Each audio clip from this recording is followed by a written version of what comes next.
Halo Sobat Tani dimanapun kalian berada. Ya, kamu mungkin sering mendengar nasihat semakin banyak pupuk semakin subur tanah, atau tanaman organik selalu lebih mahal dan tidak layak dibudidayakan. Tapi tahukah kamu jika petani terjebak pada mitos-mitos seperti itu justru bisa merugi? Ya, di video kali ini kita akan mengungkap dan mengupas 7 mitos pertanian yang kerap beredar dan membuktikan faktanya dengan data serta studi nyata. Jadi pastikan nonton sampai habis. Yang pertama yaitu pupuk kimia selalu merusak tanah. Ya, mitosnya kalangan petani sering takut menggunakan pupuk kimia karena dianggap menghancurkan struktur tanah dan membunuh mikroba penting. Ya, faktanya penelitian dari Balai Penelitian Tanah menunjukkan bahwa penggunaan pupuk kimia secara bijaksana sesuai dosis rekomendasi tentunya ditambah dengan rotasi dengan pupuk organik justru memelihara keseimbangan nutrisi dan populasi mikroba tanah. Contohnya kombinasi urea 50% dan kompos 50% pada lahan sawah menghasilkan produksi padi yang lebih tinggi 15% dibandingkan hanya mengandalkan organik saja. Kuncinya adalah uji tanah rutin dan penerapan rekomendasi POT sesuai dengan rekomendasi dari penyuluh pertanian setempat. Yang kedua yaitu irigasi terus-menerus bikin panen melimpah. Mitosnya banyak petani percaya semakin sering air dialirkan, tanaman akan tumbuh lebih cepat dan hasil panen melimpah. Faktanya, tanaman terutama padi dan sayuran justru bisa stres jika akar kekurangan oksigen karena kelebihan air atau waterlogging.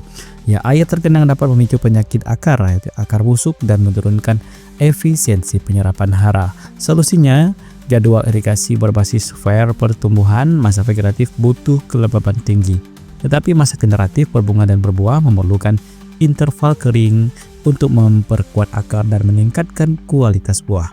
Yang ketiga itu bibit murah itu kualitasnya rendah. Ya, harga bibit murah selalu identik dengan pertumbuhan lemah, mudah diserang hama, dan hasil panen yang rendah. Faktanya banyak varietas lokal unggulan sebenarnya dijual dengan harga terjangkau karena diproduksi massal oleh kelompok tani, di mana varietas seperti padi lokal Impari 32 atau varietas singkong gajah justru tahan kekeringan dan tahan hama. Dengan produktivitas mendekati varietas hibrida komersil, alih-alih fokus hanya pada merek, petani sebaiknya cek sertifikat benih, label plant variety protection, dan performa lapangan dari petani lain di wilayah yang mirip. Yang keempat yaitu pestisida adalah solusi cepat untuk semua hama. Ya, saat hama menyerang, oles atau semprot pestisida kimia, apa saja pasti membasmi serangan hama dengan cepat.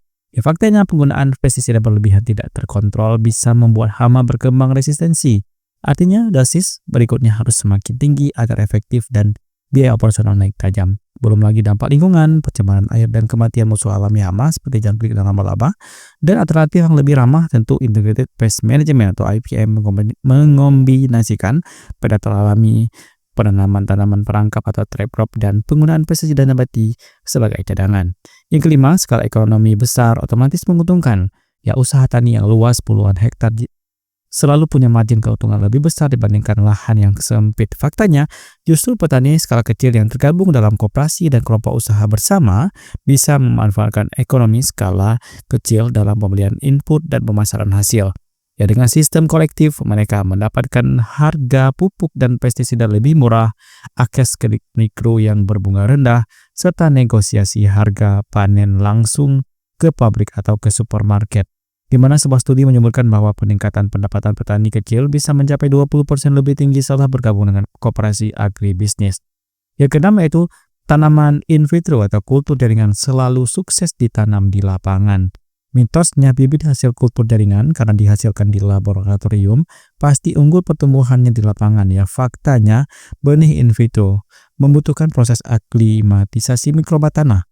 Jika langsung ditanam tanpa pemupukan mikroorganisme penguntai atau PGBR dan inokulasi Trichoderma, ya tingkat keberhasilan tanaman bisa di bawah 60%. Ya, prosedur hardening yang baik, penyiraman terhadap dengan larutan nutrisi dan penanaman di media semai campuran arang sekam meningkatkan adaptasi bibit sehingga tingkat hidupnya mencapai 90 hingga 95%. Yang ketujuh yaitu jual hasil panen ke tengkulak saja lebih praktis. Ya, mitosnya tengkulak adalah satu-satunya jalur cepat dan mudah untuk menjual panen. Siapa butuh repot kalau bayarannya cepat cair? Faktanya, meski praktis, margin keuntungan petani ketengkulak seringkali tergerus, kurang lebih 20 hingga 30% dari harga pasar. Kini, platform digital B2C, misalnya e-commerce pertanian dan komunitas tani online, mempermudah petani menjual langsung ke konsumen dan pedagang skala besar, dengan margin yang lebih baik dan transparansi harga. Ya, ditambah dengan sistem pre-order atau crowdfunding, pertanian semakin populer dan menjamin pembeli tetap ada sebelum panen dipanen. Dan itulah 7 mitos pertanian yang kerap menyesatkan, mulai dari pupuk hingga pemasaran. Dengan memahami fakta dan penerapan praktek pertanian modern yang ilmiah, petani bisa meminimalkan kerugian dan meningkatkan produktivitas. Ya, kalau kamu merasa terbantu, jangan lupa like, share, and subscribe untuk video pertanian lainnya. Sampai jumpa di video berikutnya. Salam Sobat Tani.